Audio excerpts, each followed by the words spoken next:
I'm sure we're taller another dimension. You said we're smaller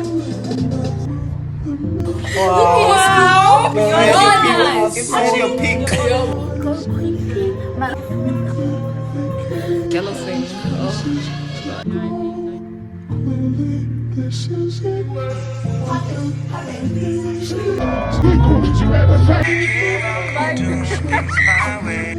He slipped yesterday. He told me, and I'm like, oh damn, bro. You know what happened I then? have all the ages of dusted thoughts. Yeah. Yeah, man. You can't take anything personal. You can't take it personal. Yeah. I'm sure we're taller. Dude, you're covered. You said we're smaller. Let's go. Qu'est-ce qu'on a bien? Yeah, Maka. Body's aching. When you follow me before, This place is everybody sing along. can't take what's been given. I'm so okay here. How are you?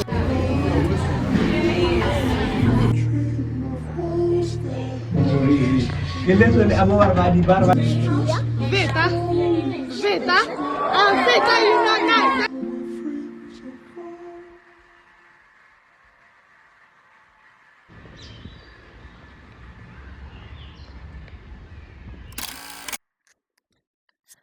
Okay. It's not funny. It's not funny. A person can't just sit down and start laughing. Nothing is funny. Nothing is funny. Nothing is funny. Is this my third time shooting this? Absolutely. Am I running out of patience? Yes. This might be a good day. Okay, we are gonna get to the end of this with a mic that's working, with a glass that's empty, and with some thoughtful thoughts on graduating. Hey, this is whatever he says. Brandley Biadle here to be paying Branting and it Reese's Pieces paying Branting in your section. Up, because you're not just talking to any whatever KK say. No, no. Are they talking to any whatever KK say, Tyler? No, exactly. They're not. No, no, no, no. They're talking to whatever KK says, the metallurgical engineer graduate. Exactly. Exactly. Exactly. Did I think this was gonna happen? No. No. No. But look at this. Look at us. Who'd have thought a metallurgical and materials engineering graduate from the University of the Witwatersrand, class of 2024? Think, think, bitches. You better watch those B words. This is my celebratory drink. I got myself the celebratory bottle. It's the Cedarburg Sauvignon Blanc. We're gonna talk about me finally being a graduate, which is so insane. I think I've wrapped my head around it, but I'm not too sure because the process feels longer than I thought. I was crying the whole day yesterday, crying in my mom's arms, all grateful and stuff. And the day before, when I actually found out, I was very happy, but like somehow mellow. It was weird, but glad to finally report that I am done. And I just wanted to talk about being a graduate at the age 24. Yes, being a graduate at the age of 24 with no plan and how we're going to navigate that. So, yeah, stay tuned. And if you're interested, let's keep the conversation going. I'm staring at this mic because it's been pissing me off today. Okay, so the person I was going into university is not the person I was or I am now. And first of all, that person, there were so many personality traits that I had to crumble while I was in university, and some personality traits that I gained that I had to gain because of university. And we'll get into it as we talk about my journeys. Little old Gilizo at Girls High, I was a good student. I was an okay student. I was mostly average, and I did pretty well in subjects such as accounting and math, I think mathematics, English, and history. I did really well in those. And grade 10 and 11, it was mostly accounting and math. And for a while, for a hot second there, I saw myself being a chartered accountant. It made absolute sense to me. My mom works in commerce, or she works in accounting, and I was really good at it, like really, really good at it in school. And I had the math thing going on for me as well. So I saw myself being a forensic accountant because once we had to take a girl child to school to work day, and they picked a bunch of accounting students, including me. And we went to PwC and we spent the day there looking at these brilliant, amazing women who some of them were doing their articles or their after coming out of university there at PwC, and they were so impressive. They were wearing their heels, they seemed so confident, and I was like, that is so me. That is my brand. Oh my god, I needed it in my veins. And they showed us like the whole building, and then at some point we got to the forensic accounting sound side of the building, and like it was all locked up because it's all secretive because the work that they deal with there is so sensitive. And I was like, I see myself there. Yes. Will I get shot at? Probably. But it's a risk I'm willing to take to call myself a forensic accountant. And for me, it just made absolute sense from grade 10, 11. And then grade 12 came, and I was like, nah, I actually didn't care less. At least at the base level, things remain the same. Ethics will always remain ethics. Insider trading is bad. Pay your taxes. All of these things. Like the ratios will always remain the same. The calculations will always remain the same. But I wanted something a little bit more dynamic and a little bit much more room for a little girl like me who's addicted to validation to get as much validation as possible. And where else except in the world where discoveries are still being made? And that was science for me. I liked physical sciences, and I think once I got to matric, when I had a teacher called Mrs. Van Donder, she was really fun. She was really fun. If ask about her at Pretoria Girls High, she was really fun. I liked her so much, and I was like, I might want to do this for the rest of my life. The way she was explaining everything, and I loved it.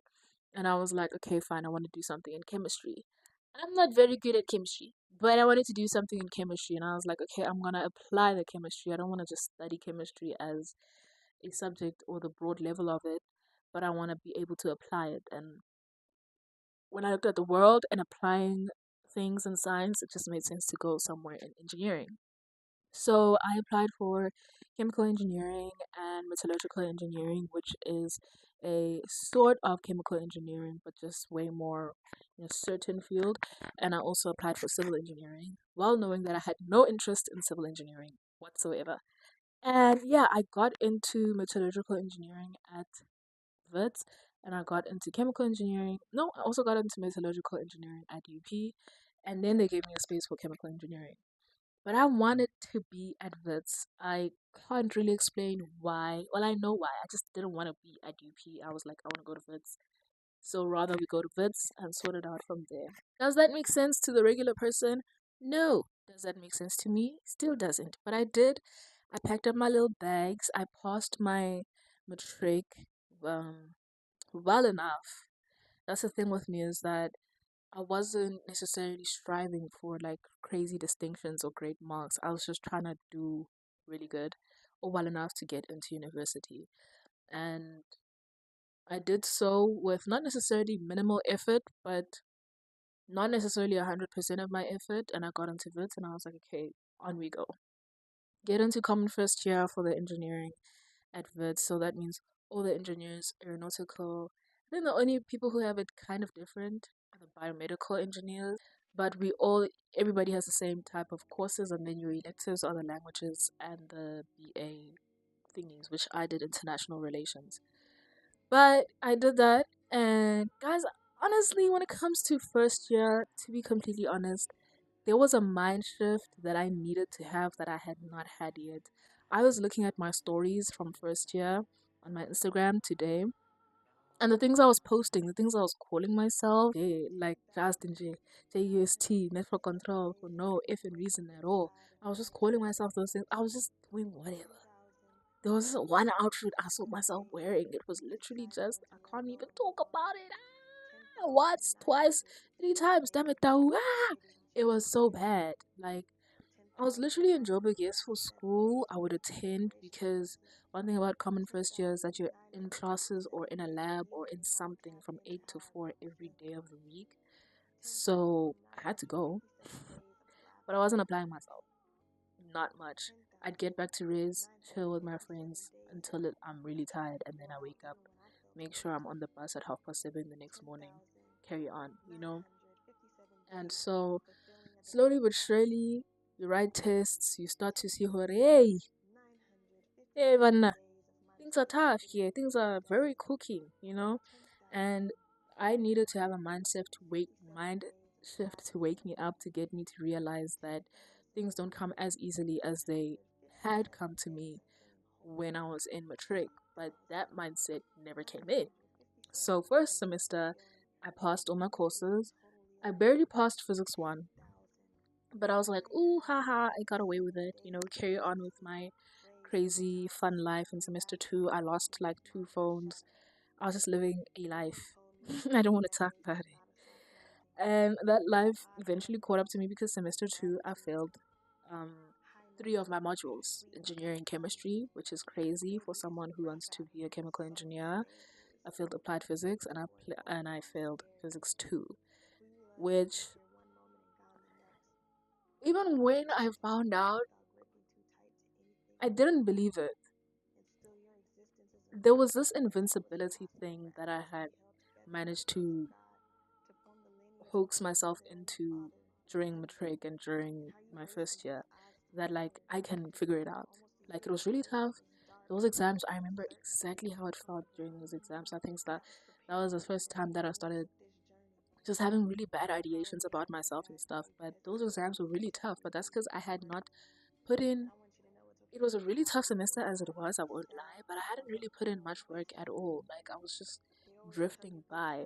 I had very little times when I was thinking about the long term, thinking about my semester marks or getting to the next year, or all of my thoughts were very short term. They were like, okay, get through today, get through this test, get through that assignment, get through this, get through that. And even certain things like, there are certain things where in engineering you need to teach yourself you're going to stay up until this is done. So we had these physics homeworks that we had to get done.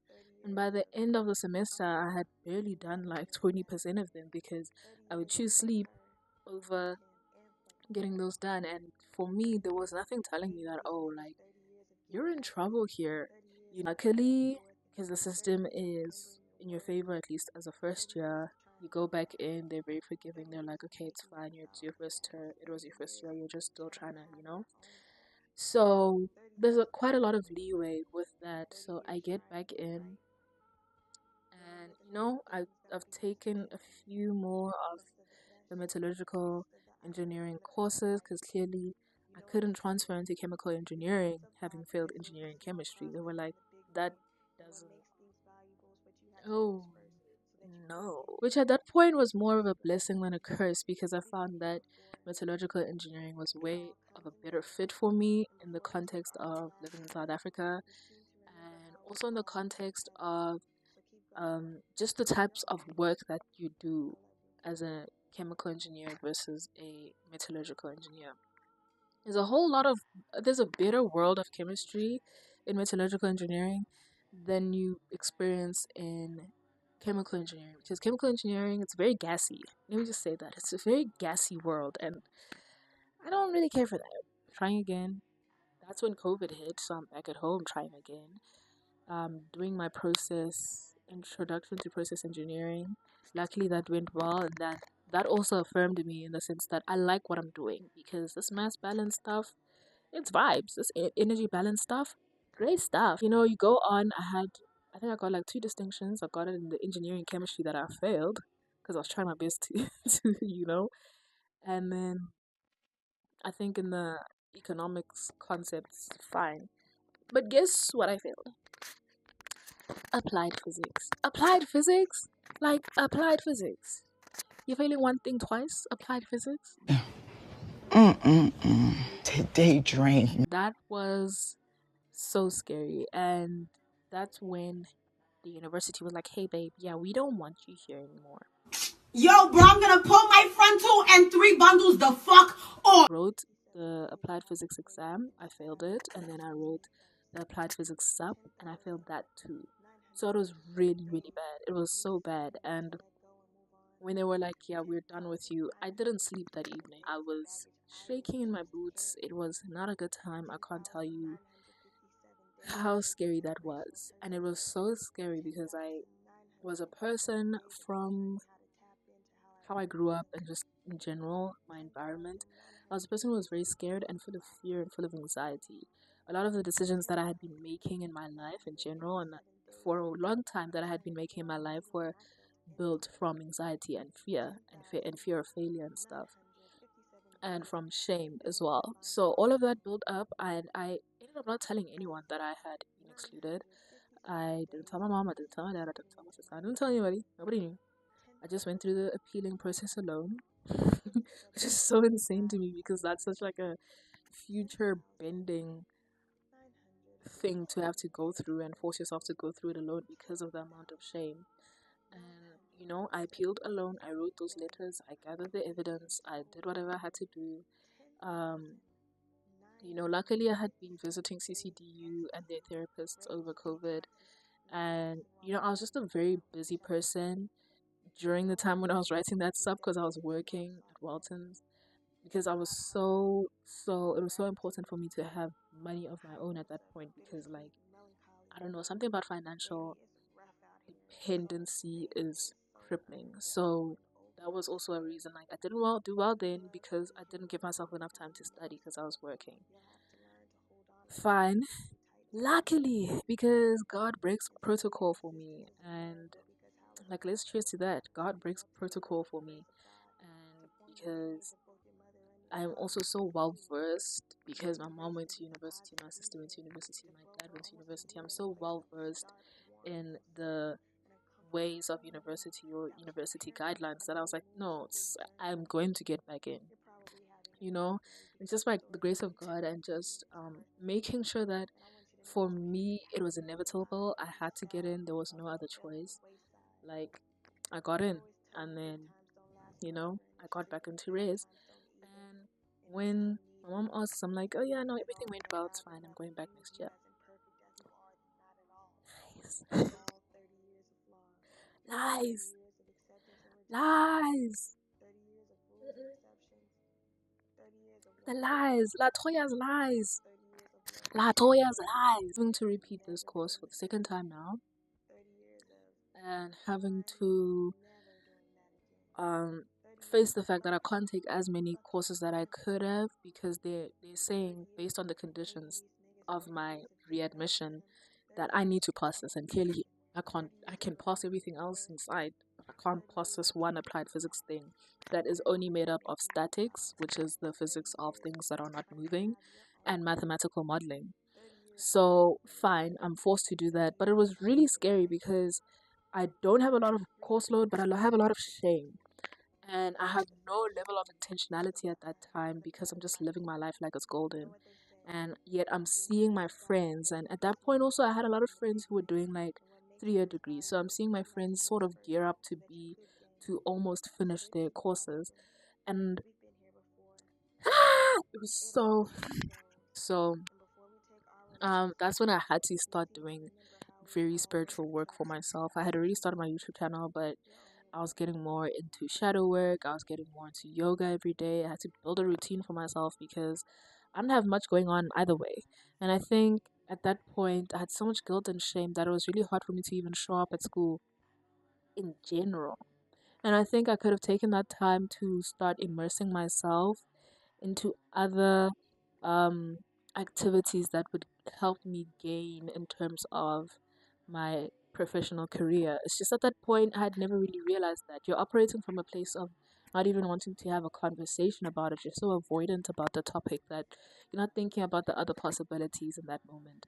So yeah, man, 2021 was really scary for me because while I am building great friendships, I'm building a cool YouTube thing, and like, me and my friends, I won a game reserve trip with me and my friends, and we had a great time, and things seemed great on the outside, but I was dealing with a lot of shame. And luckily by the end of the year, I passed applied physics. Amen. Who do you think you are? I am! Get it right!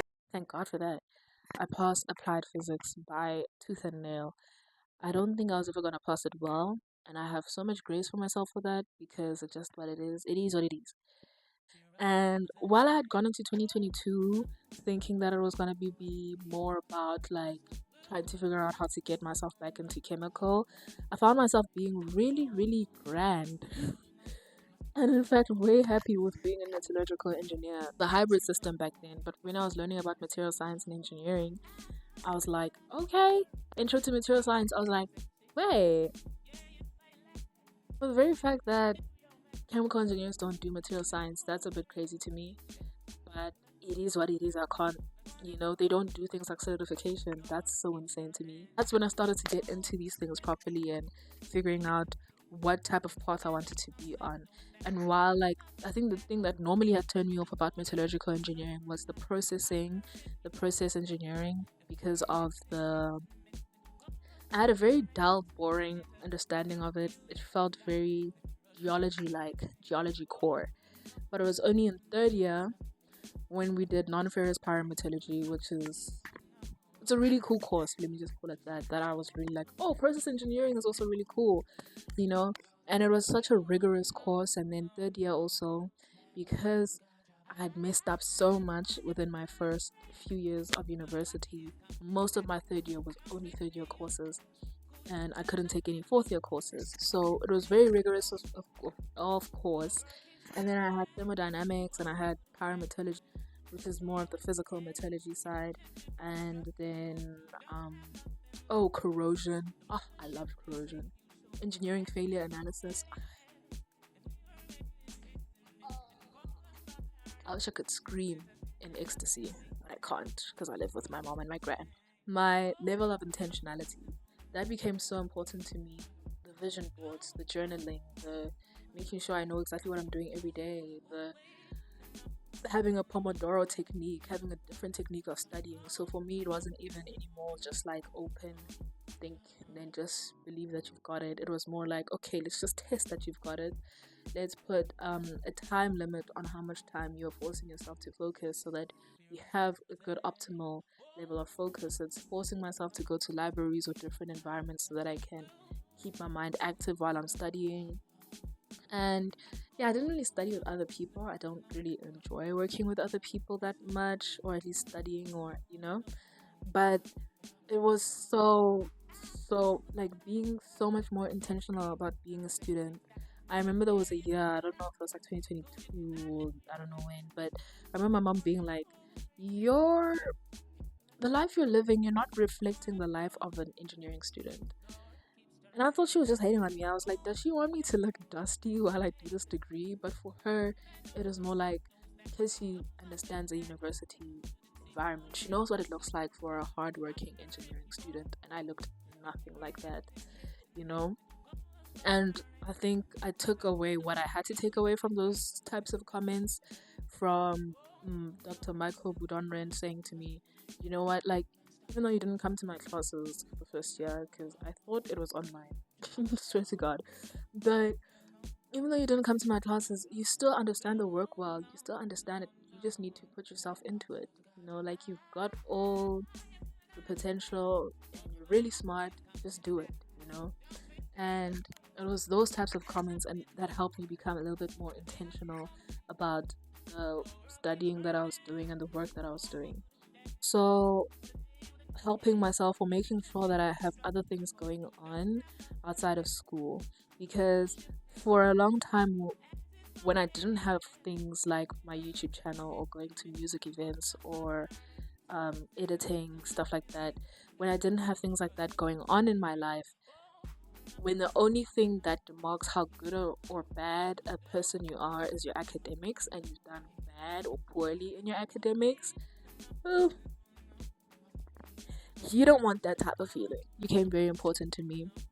Building a community as well in my schoolwork or in my school environment was very important. So getting much closer to lecturers than I normally would, because in the first 2 years, I would definitely be the person who would go to class and then bolt back to res, or just I would not stick around to smile and jibber jabber with people. I would just be there or be square. Right, Tyler? We called ourselves a trio, but I had like two friends, Tsepo and Shirley, and we were very like interlinked. We were interlinked terms of schoolwork, and we just also made it fun to come to class. Like, I think we all share the sentiment that it made it easier to attend classes like thermodynamics, for example, which can get really confusing, by having people that you know that you can be confused with and ask questions and deal with problems and etc. And when I felt like I was falling behind, I'm seeing my schoolmates from high school and whatever graduating, getting their degrees, getting their first apartments, getting cars, like just getting jobs, like being people, and I'm still struggling through school.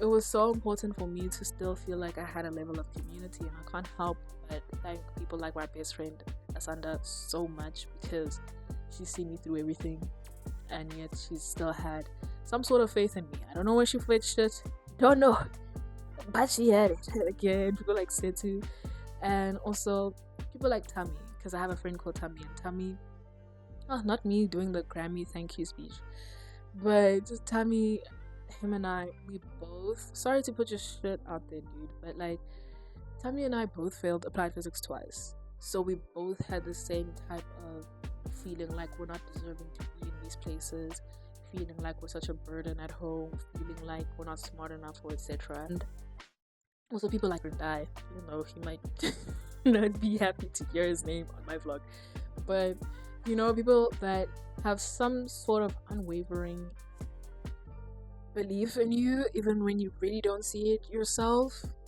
So important. So those are the types of elements that help me get to a point where I'm done with my degree, So fourth year was really scary, because not only it's fourth year, so I really want to finish, and I don't have funding. I don't have funding for my tuition. I am riding on the support of people at home to get me through the month in terms of rent and food when I'm at school. And because my schoolwork was so robust, or the workload was so much, that having a job on top of that felt nearly impossible to me. Maybe I was being complacent, but I mean, who knows, it's in the past now. But all of that put together, and getting into a full fourth year course load, when most people normally have half or 3/4 of the workload, because engineering degrees are 4 years, but they actually normally take 5 to 6 years for the average person. So you figure out how to shift around the weight so that by your final year you're very comfortable and you have a higher chance of succeeding or finishing properly. For me, I was like, I don't have that space and time because I've messed up so much in the past. So full fourth year, let's go. It was hot from week 1. It was hot in the city from week 1. I didn't feel like I should have been there, and it was not easy. There were some tests where I studied my butt off and I barely passed. There were some where I studied my butt off and I didn't pass, and so on and so forth. And like keeping the faith throughout the time, instead of just dropping these nodules or just being like, dude, there's nothing I can do about it. Like keeping the faith throughout and making sure that I'm making time for myself, but also have to just give this year all of my all was so important to me. Like that's why I barely posted music reviews, because while I could say I had the time, I didn't have the capacity. But I'm writing tests every Monday. I'm putting in assignments. I've got labs. I've got all of these things, and then on top of that is trying to find funding. It didn't work out very well at all. It's me trying to find internships. A lack of work experience is really tough, and it's me also trying to find like graduate engineering positions, and that all was, I can't tell you, man. I can't tell you. It was scary. It was hard. And with my last exam, which was process control, that one was really tough because it was poetic, because it had a lot of mathematical modeling that I had to understand from applied physics that I failed twice. So that, as soon as I saw that, I was very, very nervous about that course. I was always very nervous about that course. And by the time I wrote it, I was forcing myself to try as much as possible to come up with cool and great ways for me to pass this, because I know this is not like my greatest strength. And lo and behold, like first semester, 7 modules. Actually, it was kind of 8, but 7 modules. Passed all of them. Got 1 distinction, 2 A's, 3 B's, 1 C, which was process control. At that point, I felt like I was soaring. I was flying. Yes. Cheers to that. Cheers to that, bitch. You better watch those B words, honey. I want to fail these courses because you have to come back. There's no exams or subs and whatever. Like, you have resubmissions, but if you mess it up in a certain way, you have to come back. So I was focused on that. I was mostly focused on my research, my design as well, which was really tough as well because I didn't know how much work goes into designing a processing plant for minerals, or a power station, or a chemical engineering plant. Like all of those things, I didn't know. Now I know. Was it scary? Yes. And with my research, obviously that's where I strived mostly, because number one, I had really cool supervisors. I had a really cool team of lecturers at Wits who, no matter what or who your supervisor is, they're all very open to helping you. And because I think also I picked a really cool project that was in line with who I am as someone who had more creative strengths in high school, with my public speaking and my poetry and my drama background and stuff. So it just made more sense that by the time I finish my research and I'm doing my research presentations, that all those strengths are coming up. When I'm articulating these are very, very high class ideas very well, such that I won first prize at the South African Institute Mining and Metallurgy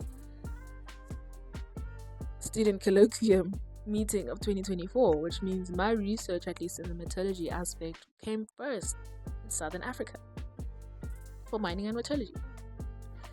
And I made a bunch of vlogs throughout the end of that point, and there were the color series. I wish I could carry that on. I'm just at home most of the time, but that's not the point here. But as I was doing the color series, I think if anyone could see it, I was exhausted. I didn't want to do anything anymore. I wanted to strive for achievement, for recognition, but I didn't want to put in the work.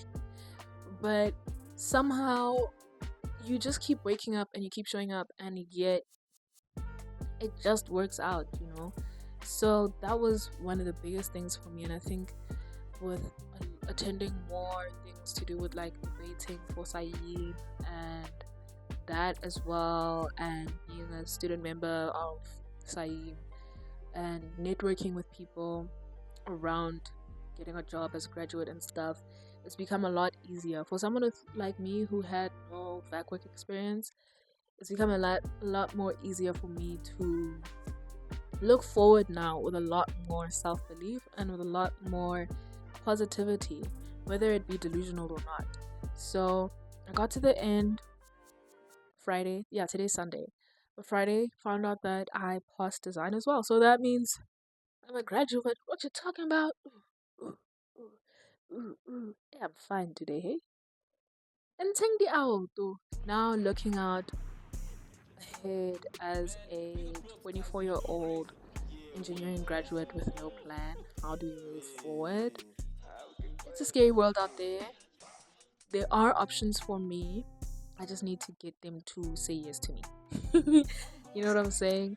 So right now, I'm just trying to, first and foremost, move and make decisions and act in such a way that I'm not acting from a place of fear, of failure, fear of others and their opinions and their feelings towards me, and fear of financial strain and stuff like that. I kind of want to move from a place that the future me will be glad, the future me will be secure, and the future me can have a sustainable career moving forward. Focus on making sure that I am a valuable person in whatever stream I go in. Like if I do end up doing my master's next year, we'll see.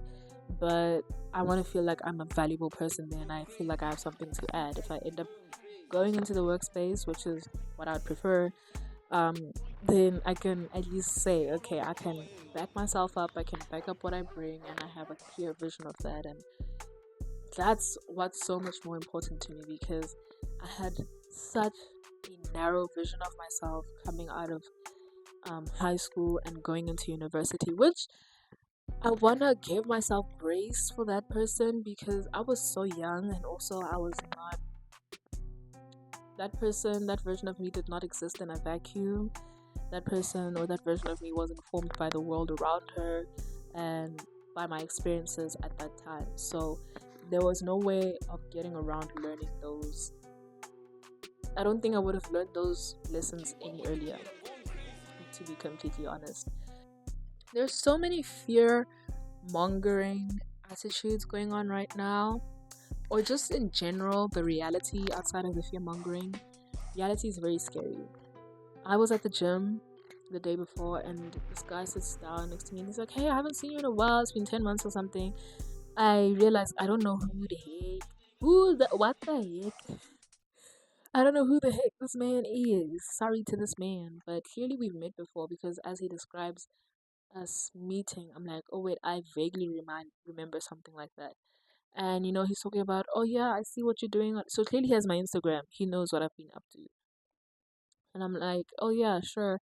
And he's like, yeah, but the job marketplace is ruthless right now. Like, it's so bad. And Anglo American just cut off 40% of its corporate workers. And just like, I was like, I don't really need to hear this right now. Mm-mm. Mm-mm. Like, thank you for the information. Thank you. But I don't need to hear that. It's really not in my prerogative to hear that. Hearing people talking about not being able to land a job, all these people being cut off from work. Generally, it is a scary place out there. But as a fresh graduate, right now, the last thing I need is any doubting. And I will keep as steadily and as confidently on my path and be as dynamic as possible when I feel like changes need to be made to make the path easier for myself. But all in all, man, what a life. Hmm? What a life. Either way, that was me. That was what Vicky says. I hope you liked this. I hope you liked spending these 48 minutes with me.